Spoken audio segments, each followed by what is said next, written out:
اس کا موڈ ٹھیک کرنا چاہا ہے۔ آپ تو ہمیشہ جھوٹ مت بولو آمنہ، ندا نے رایا کی بات کاٹی۔ اتنی دیر سے یہ سسرال کے بنا شوہر کے ساتھ پردیس میں رہنے کے نقصانات گنوا کر میرا برین واش کر رہی تھی تاکہ میں شبان کے ساتھ جانے سے انکار کر دوں۔ اللہ، کیوں ایسا کر رہی ہیں آمنہ آپی؟ آپ بڑی مشکل سے تو بیچاری ندا آپی کو جانے کا چانس ملا ہے۔ رایا نے ایسے دردناک لہجے میں کہا کہ آمنہ اپنی ہنسی نہیں روک پائی اور ندا بلا اٹھی۔ تم یہ چائے لے جاؤ۔ ندا نے ٹرے اٹھا کر تھماتے ہوئے بڑے تحمل سے کہا۔ وہ دونوں کو مشکوک نظروں سے دیکھتے ہوئے چلی گئی۔ منگنی سے شادی کا درمیانی وقفہ میں اس قدر قابل رحم تھی، آج پتہ چلا مجھے۔ اسے چائے کا کپ پکڑاتے ہوئے آمنہ کو پھر ہنسی آ گئی۔ اس معاملے میں سچ میں مجھے تم سے جلن ہو رہی ہے، ندا نے ایمانداری سے کہا۔ ویسے آسمان تو اس وقت تک آ جاتا ہے نا؟ آج آیا نہیں ابھی تک؟ وہ آفس میں نہیں ہے، شہر سے باہر ہے۔ آمنہ اپنا چائے کا کپ لے کر پڑھ لی تو ندا بڑے پرسوچ انداز میں چائے کے گھونٹ بھر رہی تھی۔ سچ ہے سب کو سب کچھ نہیں ملتا، اچانک یہ فلسفہ کیوں؟ آمنہ نے پوچھا۔ اب دیکھو نا، تمہارا میکا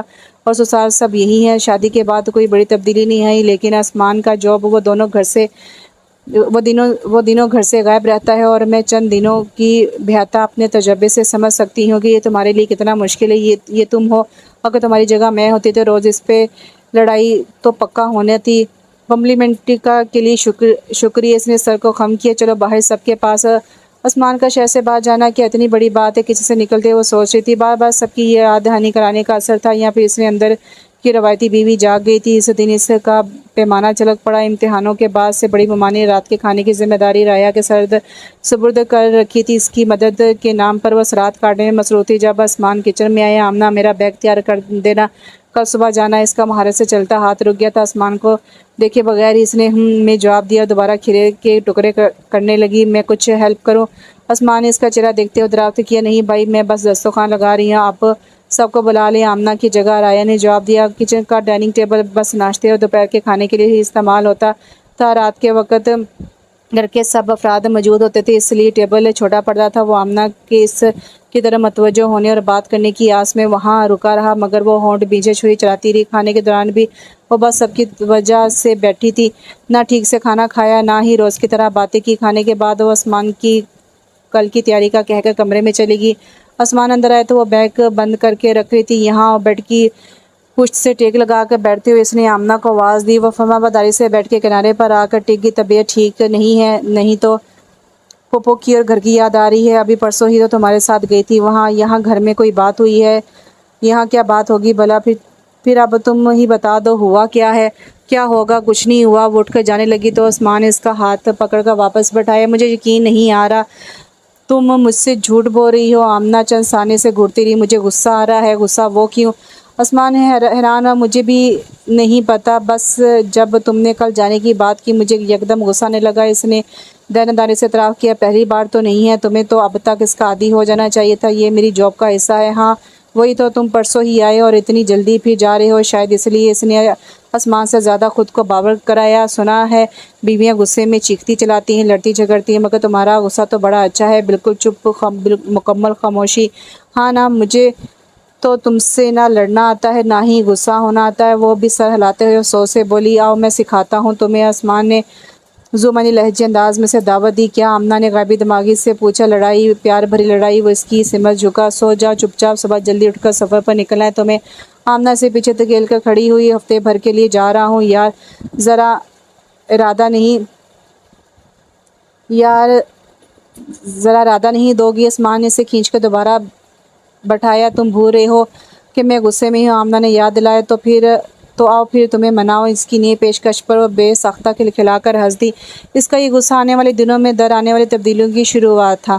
آسمان نے باری باری سب سے باہر کھانے کے لیے چلنے کو کہا، مگر سب نے انکار کر دیا۔ سو وہ دونوں ہی آئے تھے۔ نومبر کی رات تھی، مال میں خنکی اچھی خاصی تھی، اس لیے عمر مومانی کے اصرار پر وہ بائیک چھوڑ کر کار لے کر آئے تھے۔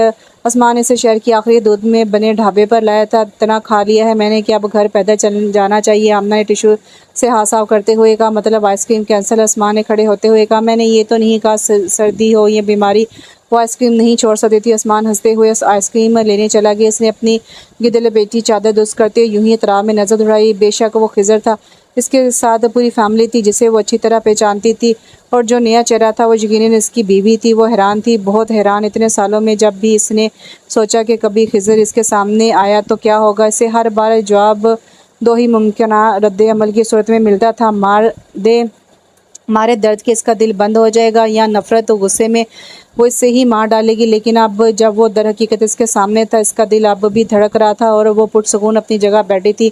یہ کاؤنسلنگ اور تھراپی کا کمال تھا۔ وقت کا مرہم اس کے لیے اتنا کارگر ثابت ہوا تھا، یہ تو اس کے گمان میں بھی نہیں تھا۔ اس کا سامنا بنا کسی واردات کے گزر جائے گا۔ ہم وقت سے پہلے کتنی ہی باتوں کو صرف سوچ سوچ کر مشکل بنا لیتے ہیں، وارد ہونے سے پہلے ہی جنہیں ہم بہت اہمیت دیتے ہیں وہ واقعات اکثر معمولی ثابت ہوتے ہیں۔ یہ نہیں تھا کہ وہ خضر اور اس کا دیا فریب اور درد بھول گئی تھی، اسے سب یاد تھا، بس اب خضر اس قابل نہیں رہا تھا کہ اس کی موجودگی آمنہ کے جذبات پر اثر انداز ہوتی۔ اس کا وہ مقام نہیں رہا تھا کہ آمنہ کا دل اس کے لیے دھڑکنوں کی ترتیب بدلتا۔ تمہاری آئس کریم، آسمان نے اس کی طرف آئس کریم کا کپ بڑھایا، اس لیے آج میری فیورٹ بٹر اسکوچ سے کام چلاؤ۔ آمنہ نے خلاف عادت چپ چاپ کپ تھام لیا۔ آسمان نے غور سے اس کا چہرہ جانچا، کچھ دیر پہلے والی بشاشت کی جگہ سنجیدگی نے لے لی تھی۔ آسمان نے وجہ جاننے کے لیے دائیں بائیں دیکھا، ان سے ذرا فاصلے پر وجہ اسے نظر آ گئی۔ چلو آئس کریم گاڑی میں کھا لینا۔ کیوں؟ وہ پوری توجہ سے آئس کریم سے انصاف کر رہی تھی۔ تمہیں بھی پتہ ہے کیوں؟ اس کے بعد بھی میں یہاں بیٹھ کر آئس کریم کھا رہی ہوں۔ تمہیں خود پر جبر کرنے اور کچھ بھی ثابت کرنے کی ضرورت نہیں ہے، تم بالکل غلط سمجھ رہے ہو۔ آمنہ اس کے الفاظ اس کے غلط اندازے پر چونک گئی تھی۔ میں اتنی مضبوط قطع نہیں ہوں کہ اس قسم کا جبر اور ثبوت پیش کروں، فی الحال میں اتنی نارمل ہوں۔ میں خود بھی حیران ہوں۔ واقعی تبھی رایا کی کال آ گئی، اس سے بات کر کے وہ کھڑا ہو گیا۔ چلو اماں ہمارے آنے کے انتظار میں جاگ رہی ہیں؟ ہاں، وہ ایسے ہی جاگتی ہیں جب بھی دونوں ماموں یا تم دیر رات گھر آنے والے ہوتے ہو، جب تک آ نہیں جاتے انہیں نیند نہیں آتی۔ اس کے ساتھ چلتے چلتے آمنہ بولی۔ اس وقت خضر نے ان دونوں کو دیکھا اور اس کی نظروں کے تعاقب میں باقی سب نے بھی۔ آسمان نے آگے کا دروازہ کھولا اور وہ اندر بیٹھ گئی، تو بند کر کے ڈرائیونگ سیٹ کی طرف جاتے ہوئے اس نے ایک بار خضر کی ٹیبل کی طرف نظر ڈالی۔ وہ سب ادھر ہی دیکھ رہے تھے۔ کار سڑک پر ڈالنے سے پہلے اس نے بریک لگا کر آمنہ دیکھا۔ کیا ہوا؟ اس کے مسکراتے چہرے کو دیکھ کر آمنہ نے پوچھا۔ تم بہت مضبوط اور بہادر ہو، اچھے بچوں پر ماؤں کو جس طرح فخر محسوس ہوتا ہے نا، فی الحال ویسے مجھے تم پر فخر ہو رہا ہے۔ اس نے بچوں کی طرح آمنہ کے دونوں گال انگلیوں سے پکڑے۔ ہاں، آمنہ نے اس کے ہاتھ ہٹا کر اپنے گال سلائے۔ سچ میں بچی تو مت سمجھو، کئی دنوں سے وہ الجھی سی تھی، مگر وہ وجہ سے سمجھ نہیں آتی، بس یوں لگتا تھا وہ کچھ بھول رہی ہو، کہیں کچھ چھوٹ رہا ہو، کہیں کچھ ادھورا سا۔ لاکھ سوچنے کے بعد نہ تو کچھ یاد آ رہا تھا، نہ ہی اس بے کلی کا سبب ہاتھ لگا تھا۔ امی کے یہاں جا کر ہفتہ بھر رہ آئی تھی، ندا سے لمبی لمبی کالز کر کے دنیا کی باتیں کر لی، مگر وہ بے کلی اب بھی موجود تھی۔ آسمان، وہ ہڑبڑا کر اٹھی تو آسمان کو پکار رہی تھی، پسینے میں شربور اور گہری گہری سانسیں لے رہی تھی، حلق میں کانٹے چبھ سے رہے تھے۔ اس نے سائڈ ٹیبل پر رکھا گلاس اٹھا کر ایک سانس میں خالی کر دیا۔ ذرا آواز ٹھکانے پر آئے تو خواب یاد آئے جس نے اسے یوں بیدار کر دیا تھا۔ خواب کے آخری حصے کا سناٹا اسے اپنے اندر اور کمرے میں اترتا محسوس ہونے لگا تھا۔ اس نے جھپٹ کر فون اٹھایا اور آسمان کا نمبر لگایا۔ ہیلو آمنہ۔ آسمان کی نیند سے بوجھل اور پریشان سی آواز کانوں پر پڑتے ہی اندر اور باہر کا سناٹا زائل ہونے لگا۔ اسے یکدم رونا آ گیا۔ ہیلو آمنہ، کیا ہوا؟ سب ٹھیک تو ہے وہاں؟ اماں تو ٹھیک ہے نا؟ اس کا بس سے چلتا تو فون سے آنے والی آواز کی جگہ وہی آ جاتا۔ کچھ نہیں ہوا اماں۔ سنتے ہی اسے اپنی غلطی اور آسمان کی پریشانی کا ادراک ہوا۔ اماں ٹھیک ہیں اور باقی سب بھی؟ وہ جلدی بولی۔ پھر اس طرح رو کیوں رہی ہو؟ ادھر کی تسلی ہوئی تو اس کے رونے کی پر حیرانی ہوئی۔ کچھ نہیں، بس ایسے ہی، رات کے 1:30 بجے تم مجھے فون لگا کر ایسے رو رہی ہو۔ آمنہ چپ رہی۔ کم آن آمنہ، بتاؤ کیوں رو رہی ہے؟ اس نے ایسے نرمی اور محبت سے پوچھا کہ رکی آنسو پھر رواں ہو گیا۔ اچھا تم رو لو، میں تھوڑی دیر بعد کال کرتا ہوں۔ نہیں، فون مت رکھنا۔ آسمان خاموش اس کے بولنے کا منتظر رہا۔ میں نے بہت برا خواب دیکھا ہے اور ڈر گئی تھی۔ کچھ پل بعد آمنہ بولی۔ ایسا کیا دیکھا؟ ہم ایک بھرے پرے گارڈن میں چہل قدمی کر رہے تھے، میں چلتے چلتے تم سے آگے نکل گئی اور جب پلٹ کر دیکھا تو وہاں نہ تم تھے اور نہ ہی گارڈن، بلکہ اس کی جگہ ویرانہ اور سناٹا تھا۔ اس نے بس اتنا اور یہی دیکھا تھا، مگر ان سادہ سے الفاظ میں وہ اپنی کیفیت احساس نہیں بتا پائی تھی۔ اس خواب میں آسمان کو کھونے کا احساس اتنا قوی اور زور آور تھا کہ وہ ابھی تک خوفزدہ تھی۔ اتنی سی بات کے لیے اتنا رونا، وہ ہنس رہا تھا۔ اتنی سی بات، آسمان کی بات پر وہ چیخ پڑی۔ ایک تو تم ہر دوسرے دن اتنی دور چلے جاتے ہو اور اب یہ اتنی سی بات۔ تم کوئی ہارر مووی دیکھ کر سوئی تھی؟ نہیں، اور میں اتنی ڈرپوک نہیں ہوں کہ ہارر مووی کے بعد سو نہ سکوں۔ ناراضگی سے بولی۔ پھر بھی تم رایا کو بلا لو، وہ ساتھ رہے گی تو ڈر نہیں لگے گا۔ آسمان نے مشورہ دیا۔ یہ شاید پہلی بار ہی ہو رہا تھا کہ آمنہ اپنی کیفیت اور بات آسمان تک پہنچا نہیں پا رہی تھی اور نہ ہی وہ سمجھ رہا تھا۔ کچھ دیر بات کرنے کے اور رایا کو بلانے کی تاکید کرنے کے بعد اس نے فون بند کر دیا۔ رائے کو بلانے اور اس کی نیند خراب کرنے، اور اس کا کوئی ارادہ نہیں تھا۔ آسمان کی باتیں دل میں دہراتے دہراتے وہ نیند کی آغوش میں چلی گئی تھی۔ بیدار ہونے کے باوجود وہ آنکھیں موندے لیٹی رہی۔ گزشتہ رات یاد آئی تو وہ خواب اور آسمان کی باتوں کے ساتھ اس کا لمس بھی محسوس ہونے لگا۔ اس نے آنکھیں کھولی تو سامنے آسمان کا چہرہ بھی نظر آنے لگا۔ اس نے دوبارہ آنکھیں بند کر لی۔ رات میں ایسے خواب کیوں نہیں دکھتے؟ وہ بڑبڑائی، یہ خواب نہیں ہے، آواز کے ساتھ۔ اس سے پھر اپنے رخسار پر آسمان کا لمس محسوس ہوا۔ آمنہ نے پٹ سے آنکھیں کھولی۔ آسمان! اس نے اٹھتے ہی آسمان سے لپٹنے کی شدید خواہش کو نظر انداز کیا۔ تم اس وقت کب سے اٹھانے کی کوشش کر رہا ہو؟ میری نیندیں اڑا کر خود نیند کے مزے لے رہی ہو؟ تم تو کل آنے والے تھے۔ بیوی آدھی رات کو فون کر کے آنسو بہائے اور دور جانے کی شکایت کرے تو کون کافی دور رہ سکتا ہے؟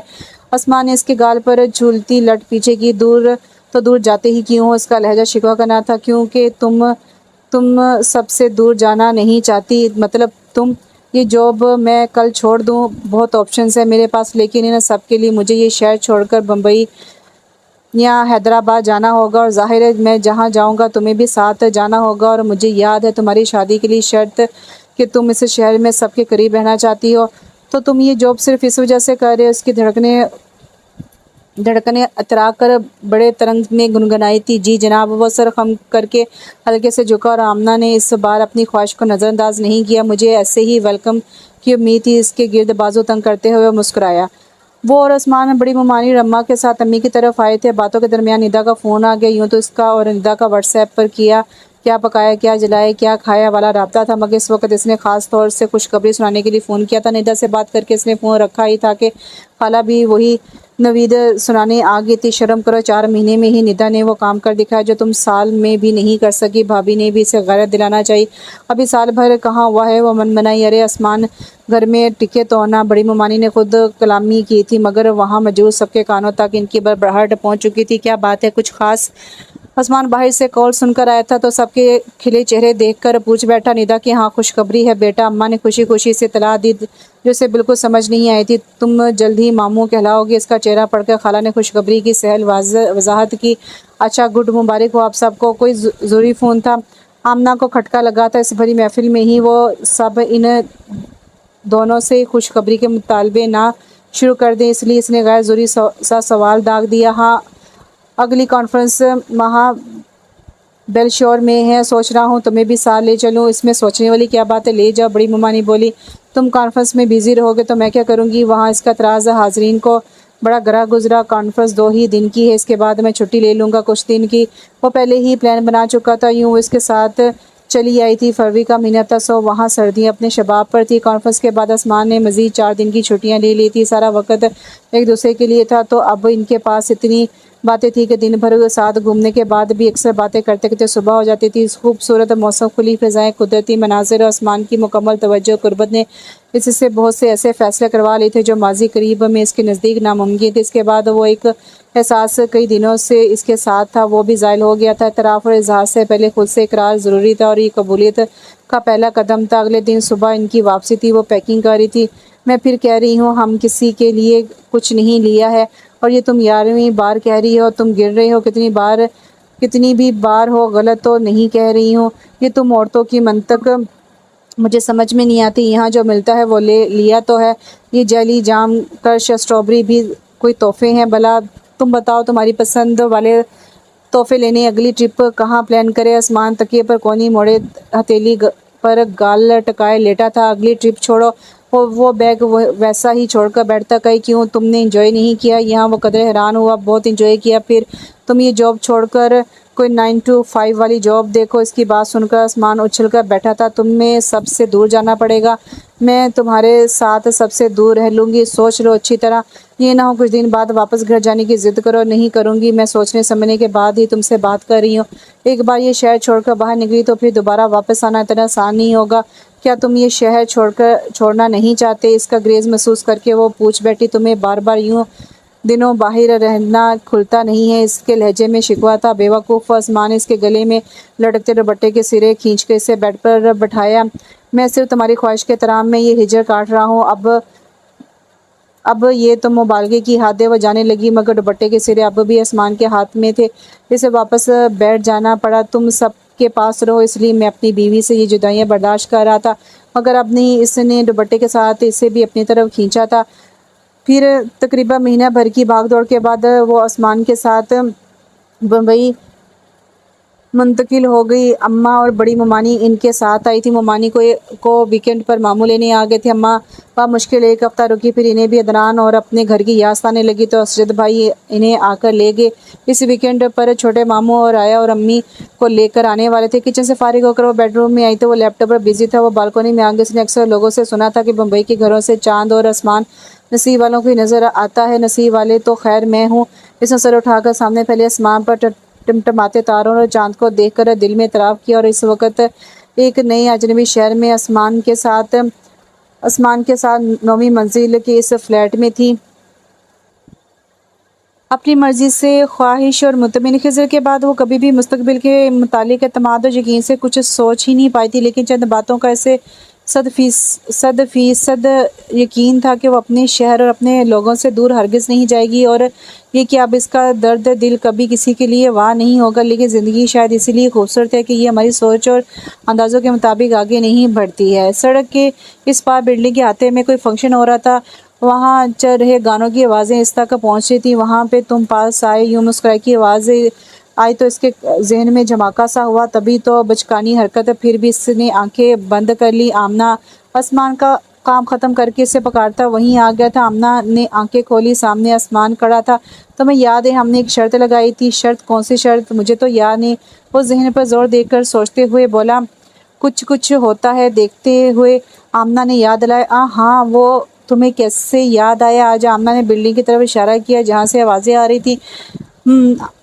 آسمان نے سر ہلایا۔ آمنہ اس کے کچھ بولنے اور پوچھنے کی منتظر تھی، مگر سامنے والی بلڈنگ کے احاطے کی طرف متوجہ تھا۔ آسمان آمنہ کی آواز پر اسے دیکھنے لگا۔ تم وہ شرط جیت گئے ہو۔ آسمان نے آنکھیں بھینچ کر جیسے لفظ و لفظ وہ شرط یاد کرنے کی کوشش کی، پھر بڑے انداز سے بولا، ذرا وضاحت تو کرو اس جملے کی۔ اب اتراؤ مت زیادہ، میں بار بار نہیں کہوں گی۔ بار بار کہاں، پہلے ایک بار تو کہو۔ لڑکی اپنے منہ سے اظہار کرتی اچھی نہیں لگتی۔ آمنہ نے اپنی منطق دلیل کے طور پر پیش کی۔ لڑکیوں کا مجھے نہیں پتہ، مگر یقین کرو میری بیوی مجھ سے اظہار کرے تو وہ مجھے دنیا کی حسین ترین ہستی لگے گی۔ آسمان کی چالاکی پر وہ کتنی دیر سے گھورتی رہی۔ وہ ہمتن گوشت بنا کھڑا تھا۔ مجھے اپنے مجازی خدا سے محبت ہو گئی ہے، وہ بھی پکی تھی۔ ایسے نہیں، میرا نام سنوں گا تب ہی عقل اور آنکھ کام کرے گی نا۔ وہ قریب آیا۔ آئی لو یو مسٹر ہسبینڈ، وہ مسکرائی۔ یہ بھی چلے گا؟ آسمان نے ہنستے ہوئے اسے گلے لگا لیا۔ آسمان نے آمنہ کے سر کے نیچے سے اپنا بازو نکالا اور اس کا سر تکیے پر رکھا۔ کتنی ہی دیر وہ گہری نیند میں ڈوبی آمنہ کو دیکھتا رہا، پھر دروازہ کھول کر بالکونی میں آ گیا۔ محبت خوش فہم ہوتی ہے یا ہمیں غلط فہمی میں مبتلا کر دیتی ہے۔ جب تک ان کے بیچ خون اور خلوص کا رشتہ تھا، آمنہ اس کے انداز سے، اس کے چہرے اور آنکھوں سے اس کے دل کا حال جان جایا کرتی تھی، اور دل کا رشتہ جڑتے ہی کیا یہ ہنر اس سے چھین گیا تھا، یا پھر آمنہ کا ہنر نہیں کھویا تھا بلکہ اسے خود کو چھپانے کا ہنر آ گیا تھا؟ آمنہ سب اس لیے جان جاتی تھی کہ وہ اس کے سامنے کھلی کتاب تھا۔ عجیب کشمکش تھی آمنہ کے بدلتے احساس کا علم آمنہ سے پہلے اس کو ہو گیا تھا۔ وہ اسے دکھ نہیں دینا چاہتا تھا اور اس کا گلٹ روز بروز بڑھ رہا تھا، مگر وہ اسے بتا بھی نہیں سکتا تھا۔ جیسے جیسے آمنہ کا بنجر دل شاداب ہو رہا تھا، وہ اندر بری طرح پڑپڑا رہا تھا۔ اسے دوگلی اور دوہری زندگی سے بچنے کی خاطر وہ شادی ٹالتا رہا تھا۔ وہ کسی اجنبی انجان لڑکی کو اس دکھ سے بچانا چاہتا تھا، اور اب اپنی عزیز دوست اور گھر بھر کی لاڈلی آمنہ کا مجرم بن بیٹھا تھا۔ سوچ اور اندازے صرف آمنہ کے ہی نہیں، آسمان کے بھی غلط ثابت ہوئے تھے، مگر وہ آمنہ کی طرح اس کا اعلان نہیں کر سکتا تھا۔ وہ آج بھی میرا کی اس آخری نظر کا قیدی تھا۔ وہ نظر دل کی زندان سے ایسی لپٹی تھی کہ وہ سلاخیں اس کی کوششوں کے باوجود نہ ٹوٹ رہی تھی۔ وہ جب بھی کسی نئے شہر میں جاتا، ایک نئی امید بن جاتی کہ شاید وہاں اسے میرا مل جائے اور وہ خود کو ان سلاخوں سے آزاد کرا سکے۔ اس سے کہے کہ وہ اپنی زخمی نظر اس کے دل سے ہٹائے تاکہ دوسری محبت بھری زندگی اس کی دل کو دھڑکا سکے، وہ کھل کر سانس لے سکے، محبت کا جواب محبت سے دے سکے۔ آمنہ کو ٹوٹ کر بکھرتی اور پھر خود کو سمیٹتے ہوئے اس نے بہت قریب سے دیکھا تھا، اور وہ کسی قیمت پر اس سے پھر کوئی ٹھیس نہیں پہنچانا چاہتا تھا۔ وہ دو محاذوں پر جنگ میں لگا تھا، اسے آمنہ کے لیے خود کو بچانا تھا، اور آمنہ کو خود سے۔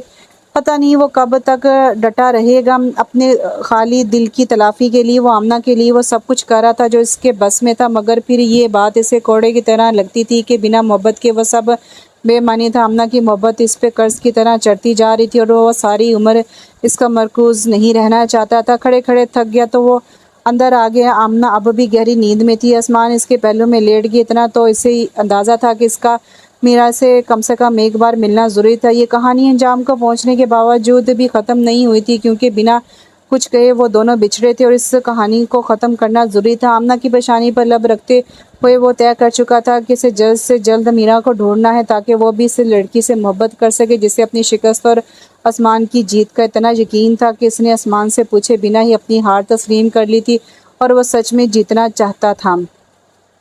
تو یہاں پہ ناول ختم ہوا۔ ناول کا نام تھا محبت ایک پہیلی اور اس کی رائٹر ہے آسیہ رئیس خان۔ اچھا ناول تھا، لیکن یہاں پر جب آسمان کو میرا سامنے ملی تھی اور اس نے شادی کر لی تو پھر کون سے سوال اور کون سے جواب تھے، اور اسی طرح پھر یہ تو آمنہ کے ساتھ زیادتی ہوئی کہ وہ ابھی تک میرا کو اپنے دل میں بسائے بیٹھا تھا۔ آپ کی کیا رائے ہے کمنٹس باکس میں بتائیے گا۔ پھر ملتے ہیں، اللہ حافظ۔